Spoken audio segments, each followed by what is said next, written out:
নমস্কার বন্ধুরা, এই মুহূর্তে আবহাওয়ায় খুবই গুরুত্বপূর্ণ আপডেট। অবশেষে পশ্চিমী ঝঞ্ঝা, যেটার আপডেট আমরা গত দুদিন থেকেই আপনাদেরকে ক্রমশ জানাচ্ছি যে এটি বাংলার ওপর আসতে পারে। এই মুহূর্তে লেটেস্ট আপডেট বলছে পশ্চিমী ঝঞ্ঝা আগের থেকে আরও শক্তিশালী এবং ভয়ঙ্কর হয়ে উঠেছে এবং এর প্রভাব এবারে আমাদের বাংলার ওপরে সরাসরি কিন্তু আসতে চলেছে।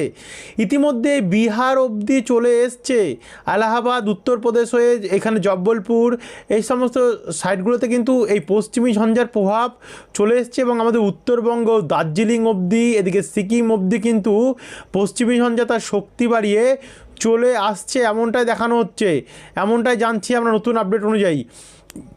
27 তারিখ অবধি আমরা যা লাস্ট আপডেট পাচ্ছি, যেটা সেখানে কিন্তু এটি পুরোপুরিভাবে আমাদের উত্তরবঙ্গে প্রবেশ করেছে। এখনও গাঙ্গেয় দক্ষিণবঙ্গের দিকে প্রবেশ করেনি, তবে দক্ষিণবঙ্গে কিন্তু এই যে প্রভাবটা আপনারা দেখতে পাচ্ছেন এটা আসতে পারে, সেটা কিন্তু আপনাদেরকে আমরা এখনই দেখাবো যে এটা আসার সম্ভাবনা রয়েছে কি না। তারই সঙ্গে আমরা বাংলার ওপরে কিন্তু তাপমাত্রায় দেখাবো যে ইতিমধ্যেই বাংলায় কনকনে শীতের আমেজ তৈরি হয়েছে। আগামীকাল ভোর থেকেই কিন্তু যে তাপমাত্রা সেটা কিন্তু আরও কমবে। এর কারণে বাংলায় যে শীত, তার প্রকোপ আরও বাড়বে। ভয়ঙ্কর শীতের আমেজ কিন্তু রিটার্ন করেছে এবারে। তো সেই সমস্তগুলো আপনাদের কাছে আমরা তুলে ধরবো, দেখাবো কোথায় কোথায় কেমন আবহাওয়া পরিস্থিতি থাকতে পারে আগামী 10 দিন। তো ভিডিওটিকে আপনারা বিনা স্কিপ করে শুরু থেকে শেষ পর্যন্ত দেখতে থাকুন। ভিডিওটি আপনারা কোন জেলা থেকে দেখছেন, আবহাওয়া পরিস্থিতি কেমন চলছে, নিচে আমাদেরকে কমেন্ট বক্সে কমেন্ট করে জানাতে ভুলবেন না এবং ভিডিওটি ভালো লাগলে লাইক করে দিয়ে আমাদের চ্যানেলটিকেও সাবস্ক্রাইব করে রাখতে ভুলবেন না। তো চলুন এবার ভিডিওটিকে শুরু করি। তো আমরা সবার প্রথম চালু করলাম 14 তারিখ ভোরবেলা থেকে। বুধবার 14 তারিখের যদি আমরা ভোরবেলার কন্ডিশনটা দেখি, দেখুন আজ 13 আমরা যখন এই আপডেটটি করছি তো সেই সময় কিন্তু বাংলার আবহাওয়া পুরোপুরিভাবে পরিষ্কার রয়েছে, কিছু নেই। তারপর আমরা বুধবার 14 তারিখে যদি যাই, সে সময় কিন্তু আমরা দেখতে পাচ্ছি যে কোনো কুয়াশাচ্ছন্ন থাকবে কিনা সেটা একবার আমরা উপগ্রহ চিত্র অনুযায়ী দেখব।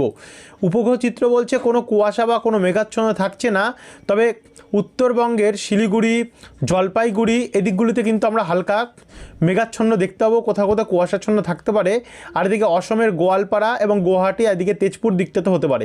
বাদবাকি জায়গা পরিষ্কার থাকবে। এদিকে বাংলাদেশের ময়মনসিংহ এবং সিলেটের মধ্যভাগ, যেখানে মাদান, এই সমস্ত সাইটগুলোতে একটু মেঘাচ্ছন্ন থাকতে পারে। বাদবাকি কলকাতা, পুরুলিয়া, এখানে 2 মেদিনীপুর হয়ে বাঁকুড়া, দুর্গাপুর, 2 বর্ধমান, মুর্শিদাবাদ, বহরমপুর এদিকগুলিতে কিন্তু পুরোপুরিভাবে আবহাওয়া পরিষ্কার থাকবে, কোনো মেঘ থাকছে না। কিন্তু তাপমাত্রা ব্যাপক হারে কমছে।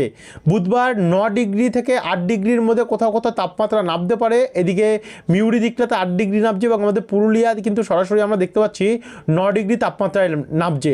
এখানে যদি আমরা দেখি, আমরা বৃষ্টির আপডেটটা একটু লাস্টের দিকে দেখাচ্ছি। আগে আমরা এই যে তাপমাত্রা আপডেট, যেহেতু এখন শীতকাল চলছে, প্রাধান্য শীতের ওপরে, তো আমরা আপনাদেরকে দেখিয়ে দিই কোথায় কোথায় কেমন ঠান্ডা পড়বে। ভয়ঙ্কর ঠান্ডা যেহেতু পড়ছে, তো কোথায় পড়বে সেটা দেখে আমরা বৃষ্টির আপডেটে আসছি। কলকাতার ওপরে 13 ডিগ্রি থাকছে, মানে আমরা দুপুরের আপডেটে যেমন দেখেছিলাম কলকাতায় তেমনই হচ্ছে। নিউ টাউনে 12 ডিগ্রি, নিউ টাউনে 1 ডিগ্রি কমেছে। পানিহাটি, ব্যারাকপুরে 13-12 মধ্যে রয়েছে, পানিহাটিতে 1 ডিগ্রি বেড়েছে এবং ব্যারাকপুরে কিন্তু 1 ডিগ্রি কমেছে। চন্দননগরে 12 ডিগ্রি, এদিকে হাওড়াতে 12 ডিগ্রি ছিল, 11 ডিগ্রিতে তাপমাত্রা নেমে আসছে। আমরা দেখতে পাচ্ছি 14 তারিখে ভোরবেলার কন্ডিশন থাকবে দাসগড়া, জগৎবল্লভপুর, জঙ্গলপাড়া, মাসাজ, সিঙ্গুর এদিকগুলিতে। তারই সঙ্গে উত্তর 24 পরগনা, বাদুড়িয়া, স্বরূপনগর, হাবড়া, নাগরখাড়া, কাঁচরাপাড়া, চাকদা, রানাঘাট, বনগাঁ এদিকগুলিতে 12 করে থাকবে। এদিকে আবার নদিয়াতে শান্তিপুর, বাগুলা, কৃষ্ণনগর, মুড়াগাছা, চাপড়া এই অঞ্চলগুলিতে কিন্তু 11 ডিগ্রি করে লক্ষ্য করা যাচ্ছে। তারই সঙ্গে আমরা দেখতে পাচ্ছি এখানে বেলডাঙ্গা, বহরমপুর, ডোমকল, করিমপুর এদিকগুলিতেও কিন্তু 11-র মধ্যে থাকবে। শুধু এখানে করিমপুর দিকটাতে 12 থাকতে পারে। এদিকে আমরা পশ্চিম বর্ধমান এবং এখানে আমরা মুর্শিদাবাদ দিকে, রামপুরহাট, বীরভূম দিকটা, চিত্তরঞ্জন, আসানসোল, সিউড়ি, বোলপুর, গোসকারা, দুর্গাপুর এই সমস্ত সাইডগুলোতে কিন্তু গোসকারা, কাটোয়ার দিকে 11 এবং 12-র মধ্যে তাপমাত্রা দেখতে পাচ্ছি। কিন্তু এখানে পশ্চিম ভাগে আমরা যেটা দেখতে পাচ্ছি, রঘুনাথপুর, পাড়া, তারপর হচ্ছে পুরুলিয়া এবং সিন্দ্রি, জয়পুর এই অঞ্চলগুলিতে কিন্তু 8 এবং 9-এর মধ্যে তাপমাত্রা নেমে আসছে। ব্যাপক হারে তাপমাত্রা কিন্তু আমরা দেখতে পাচ্ছি। জালদিয়াতেও আমরা দেখতে পাচ্ছি যে অনেকটাই তাপমাত্রা নেমে আসছে, 8 ডিগ্রিতে এই সমস্ত সাইডে নেমে আসছে, মানে আমাদের বাংলায় এবারে কনকনে ঠান্ডা নামেছে। এদিকে বাঁকুড়াতেও 10 ডিগ্রি আমরা তাপমাত্রা দেখতে পাচ্ছি থাকবে। পশ্চিম মেদিনীপুর এবং ঝাড়গ্রামের দিকটাতে যদি আমরা দেখি 10 থেকে 11-এর মধ্যে তাপমাত্রা থাকবে চন্দ্রকোনা, গোয়ালতর, বালিচক, খড়গপুর এই দিকগুলিতে। এদিকে কলকাতা, কলকাতা তো বলেছি, আর এদিকে পূর্ব মেদিনীপুর 12 থেকে 13। দেখুন উপকূলে যেখানে তাপমাত্রা 15 থেকে 16-তে থাকার কথা, সেখানে কিন্তু 12 ডিগ্রিতে পর্যন্ত নেমে আসছে। মানে উপকূলেও কিন্তু এবারে আর গরম নেই, ঠান্ডা। যারা উপকূল থেকে দেখছেন অবশ্যই রিপোর্টিং জানাবেন, কারণ উপকূলে কিন্তু এবারে ভালোই তাপমাত্রা কমেছে, আমরা দেখতে পাচ্ছি। আপনার সাথে শীত লাগছে কিনা, ঠান্ডা কেমন পড়েছে উপকূলের বাসিন্দারা থাকলে অবশ্যই জানাবেন। এদিকে গঙ্গাসাগর, ফ্রেজারগঞ্জ, নামখানা এই দিকগুলিতে কিন্তু হলদিবাড়ি এই সমস্ত সাইডগুলোতে ব্যাপক হারে তাপমাত্রা আমরা দেখতে পাচ্ছি কমছে। এবারে গঙ্গাসাগরেও কিন্তু ব্যাপক হারে তাপমাত্রা কমেছে, ঠান্ডা ভালো পড়ছে। এদিকে আবার আমরা দেখতে পাচ্ছি 14 তারিখ টোটাল আপনাদেরকে কিন্তু আমরা টোটাল আবহাওয়াটা দেখিয়ে দিলাম। মালদা, উত্তর দিনাজপুর, দক্ষিণ দিনাজপুর যদি দেখি, মালদার সাইডে থাকতে পারে 12-র মধ্যে থাকতে পারে। মালদা, গঙ্গারামপুর, বালুরঘাট, মিনাপুর, কিষানগঞ্জ এখানে 12-11-এর মধ্যে থাকবে। ইসলামপুরেও থাকবে। তবে আপনাদেরকে বললাম যে দার্জিলিং এই সমস্ত শিলিগুড়ি, উত্তর দিনাজপুর সাইডে একটু মেঘলা থাকবে। এদিকে দার্জিলিং সাইডগুলো এবং কালিম্পং দিকে 7-6-এর মধ্যে থাকতে পারে। শিলিগুড়ির দিকে মেঘলা থাকবে। ধূপগুড়ি, জলপাইগুড়ি, আলিপুরদুয়ার, কোচবিহার, শ্রীরামপুরে 10 থেকে 11-এর মধ্যে থাকতে পারে। এদিকে উত্তরবঙ্গে উত্তর ভারতে আমরা দেখতে পাচ্ছি কিন্তু এখানে কার্নাল, চণ্ডীগড় এই সমস্ত সাইডগুলোতে কিন্তু 3 ডিগ্রিতে নেমে আসবে। কার্নাল এবং দিল্লি 6 ডিগ্রি, 5 ডিগ্রির মধ্যে থাকবে, যার জন্য এই সমস্ত সাইডে কিন্তু ব্যাপক হারে মেঘাচ্ছন্ন এবং কুয়াশাচ্ছন্ন থাকবে। দক্ষিণ ভারতে তো মেঘাচ্ছন্ন থাকছে। এরপর আমরা সরাসরি চলে যাব 14 তারিখের পর 15 তারিখ। 15 তারিখে যদি আমরা দেখি, 15 তারিখে কিন্তু আমাদের উত্তরবঙ্গের জেলাগুলিতে আমরা দেখতে পাবো মেঘাচ্ছন্ন থাকবে, অর্থাৎ কুয়াশাচ্ছন্ন থাকবে। জলপাইগুড়ি, ধূপগুড়িতে 10 এবং 11-এর মধ্যে থাকতে পারে। এদিকে দার্জিলিংয়ে 6 ডিগ্রি নামবে এবং কালিম্পংয়ে 6 ডিগ্রি থাকবে। এদিকে দোত্রি, লাভা সাইডে 4 এবং 8-এর মধ্যে থাকবে। এদিকে শ্রীকলাতে আমরা 2 ডিগ্রি দেখতে পাচ্ছি তাপমাত্রাতে নামছে সিকিম দিকটাতে। আর ধুবড়ি, গোয়ালপাড়া, অসময়ে মেঘাচ্ছন্ন থাকতে পারে। এদিকে সিলেটের দিকে থাকবে। আর আমাদের দক্ষিণবঙ্গে যদি আমরা দেখি, কলকাতার ওপরে 13 ডিগ্রি থাকছে, ব্যারাকপুর, পানিহাটি দিকটাতেও 13 ডিগ্রি, চন্দননগর, হাবড়াতে 11 ডিগ্রি করে থাকছে। কিন্তু এখানে যদি আমরা পুরুলিয়া দিকটাতে যাই, পুরুলিয়া যেখানে 9 ডিগ্রি ছিল সেখানে কিন্তু এবারে 8 ডিগ্রিতে নামবে। 7 ডিগ্রি নামবে জালদিয়া, জয়পুর, এখানে বেগুনকোদর এবং সিন্দি দুটোতে 8 ডিগ্রি করে থাকতে পারে। আর এদিকে রঘুনাথপুর, পাড়া, কাশীপুর, সালতোরা এই জায়গাগুলোতেও কিন্তু 8 ডিগ্রি করে আমরা দেখতে পাবো। আসানসোল, চিত্তরঞ্জনে 9 থেকে 10 ডিগ্রি থাকবে, কিন্তু সর্বনিম্ন তাপমাত্রা আমরা 7 ডিগ্রি দেখতে পাচ্ছি। জয়পুর এবং জালদিয়া দিকটাতে, মিউরি দিকটাতেও কিছু 7 ডিগ্রি রয়েছে। এদিকে বলরামপুর, খাতড়া, জামশেদপুর, জাদুগাদা 10, 8, 9-এর মধ্যেই থাকবে তাপমাত্রা। আর এদিকে চাকুলিয়া, ঝাড়গ্রামে 9 ডিগ্রি করে, বিনপুর, শিলদাতে 9, 10-এর মধ্যে থাকবে, শিলদাতে 10 এবং বিনপুরে 9। রায়পুর, গোয়ালতর, শালবনী, আমলাগড়া, চন্দ্রকোনা, কাশীপুরেও 11, 10-এর মধ্যে থাকছে। খড়গপুর, বালিচক, এদিকে পূর্ব মেদিনীপুরের দিকটাতে 13, 12, 11-এর মধ্যে থাকবে তাপমাত্রা। আর এখানে গঙ্গাসাগর, নামখানা, ফ্রেজারগঞ্জ, হলদিবাড়ি, রায়দিঘি এখানে 15, 16, 13, 14, 12-র মধ্যে থাকবে। এদিকে জয়নগর, গোসাবা, উলবেড়িয়া এদিকগুলিতেও আমরা 12, 11-এর মধ্যে দেখতে পাচ্ছি তাপমাত্রা থাকবে। আর বাংলাদেশেও তাই, বাংলাদেশের দিকে ঢাকাতে 15, অর্থাৎ বাংলাদেশের তাপমাত্রা বাড়ছে। কুমিল্লা, বরিশাল, খুলনা দিকে 13, 14-এর মধ্যে থাকছে। রঘুনাথপুর, এদিকে রংপুর, কালাই, ময়মনসিংহ, সিলেট 11, 12, 13, 14-এর মধ্যে। এদিকে রাজশাহী, মেহেরপুরেও 11-এর মধ্যে আমরা দেখতে পাচ্ছি। মালদাতে বললামই যে মালদা দিকটাতে 11 ডিগ্রির মধ্যে থাকবে। উত্তর এবং দক্ষিণ দিনাজপুরেও 10, 11-এর মধ্যে আমরা তাপমাত্রা দেখতে পাচ্ছি থাকবে। এই হচ্ছে বর্তমান পরিস্থিতি। তারপর আমরা 15 তারিখের পর আমরা যদি 16 তারিখে যাই, অর্থাৎ শুক্রবারে তাপমাত্রাটাও দেখুন কলকাতাতে 12 ডিগ্রি করে থাকবে কলকাতাতে, অর্থাৎ 1 ডিগ্রি কমে যাবে 16 তারিখে। 16 তারিখে ঠান্ডাটা কিন্তু ব্যাপক হবে। পানিহাটি, ব্যারাকপুর 11 ডিগ্রি করে নেমে আসবে, মানে এই সমস্ত সাইডে তাপমাত্রা অনেকটা কমবে এবারে। পান্ডুয়াতে 9 ডিগ্রি, পূর্ব বর্ধমানে কিন্তু অনেকটা তাপমাত্রা নামছে। মেমারি, পান্ডুয়া 9, 9 করে থাকবে। ভয়ঙ্কর ঠান্ডা পড়বে এই জায়গাগুলিতে। শান্তিপুর, বাগুলা, কৃষ্ণনগর, মুড়াকাছা, পাতুলি সব জায়গাতে কিন্তু 9 ডিগ্রি করে আমরা দেখতে পাচ্ছি। এদিকে আবার মুর্শিদাবাদ, বহরমপুর, ডোমকল, করিমপুর এই সমস্ত সাইডে 10 ডিগ্রি, শুধু বেলডাঙ্গাতে 9 ডিগ্রি এদিকটাতে আবার থাকতে পারে।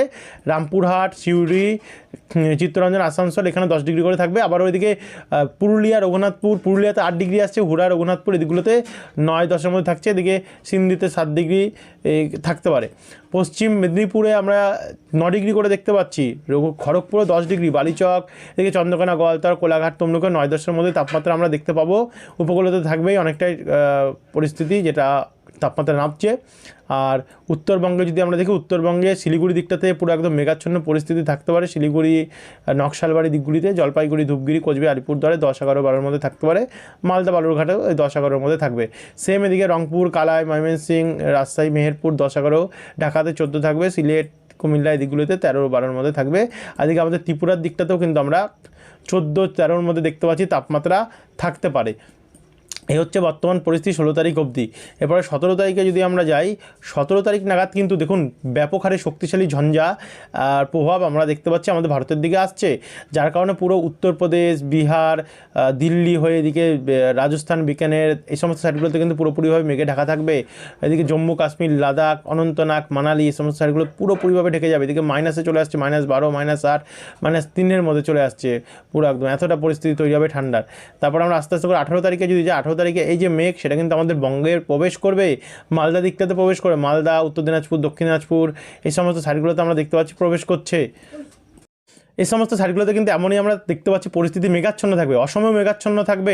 এদিকে উত্তর পূর্ব ভাগে বাংলাদেশে এখানেও মেঘাচ্ছন্ন থাকবে, পুরো উত্তর ভারত থেকে শুরু করে পূর্ব দিক বরাবর এবং উত্তরপ্রদেশ, বিহারের উপর দিয়ে পুরোপুরিভাবে কিন্তু আমরা মেঘাচ্ছন্ন দেখতে পাবো। 19 তারিখ নাগাদও কিন্তু সেম পরিস্থিতি একই থাকবে, মালদা সমেত এই সমস্ত সাইডগুলোতে পুরো মেঘাচ্ছন্ন থাকবে উত্তরবঙ্গের জেলাগুলি। 20 তারিখও মেঘাচ্ছন্ন, তারই সঙ্গে সঙ্গে আমাদের গাঙ্গেয় দক্ষিণবঙ্গে উপকূল হয়ে গোসাবা এই সমস্ত সাইডগুলোতেও মেঘাচ্ছন্ন থাকতে পারে, কুয়াশাচ্ছন্ন থাকতে পারে। 21 তারিখেও আমরা দেখতে পাচ্ছি পুরোপুরিভাবে মেঘাচ্ছন্ন থাকবে উত্তরবঙ্গের জেলাগুলি। 22 তারিখের পর থেকে আমরা যদি দেখি 22 তারিখেও ওই সেম পরিস্থিতি থাকবে। 23 তারিখেও কিন্তু ওই একই পরিস্থিতি। 24 তারিখে যদি আমরা দেখি, 24 তারিখেও সেম পরিস্থিতি এবং 24 তারিখ নাগাদ একটা ঝঞ্ঝা আসছে দেখতে পাচ্ছেন, ব্যাপক শক্তিশালী ঝঞ্ঝা। 25 তারিখ নাগাদ তো আমরা আস্তে আস্তে করে দেখতে পাচ্ছি এই সমস্ত সাইডগুলোতে কিন্তু আমরা দেখতে পাচ্ছি মেঘাচ্ছন্ন থাকবে। এবং 26 তারিখের পর থেকে তো আমাদের পুরো গোটা বাংলাটাই মেঘাচ্ছন্ন হয়ে যাবে দেখতে পাচ্ছেন, কারণ যেহেতু একটি শক্তিশালী ঝঞ্ঝা আসছে এই কারণে কিন্তু আমাদের এর প্রভাব আমরা আমাদের বাংলায় দেখতে পাবো এবং পূর্ব দিকের রাজ্যগুলো এবং পুরো গোটা ভারতবর্ষের বিভিন্ন অংশে আমরা দেখতে পাবো। তো এই ছিল এখনকার আপডেট, আশা করি আপনারা বুঝতে পারলেন। আর বজ্রবিদ্যুৎ মোডে যদি যাই, বজ্রবিদ্যুৎ মোড তো বলছেই যে ঝঞ্ঝাটা আসছে, তো এর ফলে কিন্তু বৃষ্টিও আসছে ব্যাপক, উত্তর ভারত হয়ে পুরোপুরিভাবে আমাদের পূর্ব দিকে বৃষ্টি আসছে। সম্পূর্ণ কিছু আপনাদেরকে আমরা তুলে ধরলাম। তো যাই হোক, এখনকার জন্য এতটাই ছিল। এরপর আরও পরিবর্তন হবে আবহাওয়ায়, সেই সমস্ত পরিবর্তন আপডেট পাওয়ার জন্য আমাদের চ্যানেলটিকে যারা এখন অবধি সাবস্ক্রাইব করেনি, সাবস্ক্রাইব করে রাখতে ভুলবেন না। ধন্যবাদ, অসংখ্য ধন্যবাদ এই ভিডিওটি দেখার জন্য।